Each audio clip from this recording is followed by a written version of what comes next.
অভিনয় করা কমিয়ে দিয়েছেন শবনম ফারিয়া। এখন একটি বেসরকারি প্রতিষ্ঠানে চাকরি করছেন।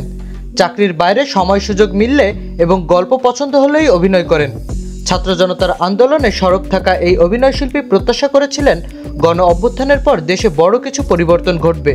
তবে সমসাময়িক কিছু ঘটনায় হতাশ এই অভিনেত্রী। ফারিয়া তার সেই হতাশার কথা ফেসবুকে প্রকাশ করেছেন। গতকাল বুধবার সন্ধ্যায় নিজের দেওয়া ফেসবুক পোস্টে তিনি তার পর্যবেক্ষণ তুলে ধরেছেন।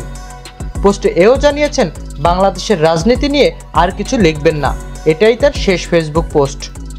ফেসবুক পোস্টে জুলাই আন্দোলনের সময়ের কথা মনে করিয়ে ফারিয়া লিখেছেন, যখন আন্দোলন তুঙ্গে ইন্টারনেট চলে যাওয়ার পরপর যেসব সেলিব্রিটিদের কাছে মেট্রো রেল বিটিভিতে আগুন দেওয়ার প্রতিবাদ করার জন্য ভিডিও বানাতে বলা হয়, আমিও তাদের মধ্যে একজন।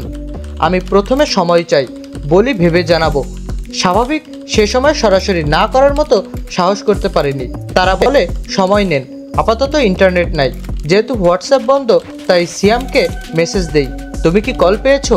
সে আমাকে জানায় পেয়েছে এবং না করেছে, তখন আমিও সাহস পাই এবং না বলে দেই।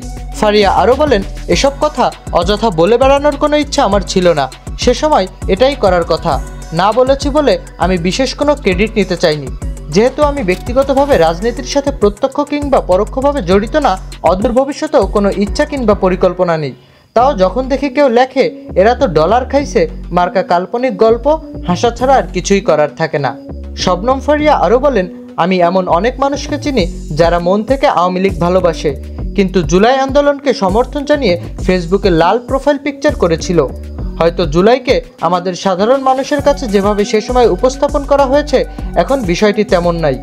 কিন্তু সে সময় আপনি যদি মানুষ হয়ে থাকেন, অমানুষ না হন, তাহলে আপনি কোনো মানুষকে হত্যা করার প্রতিবাদ না করে থাকতে পারতেন না।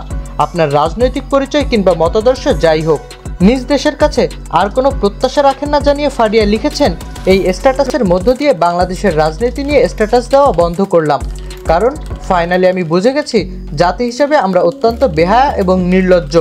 আমরা কখনোই ভালো হব না।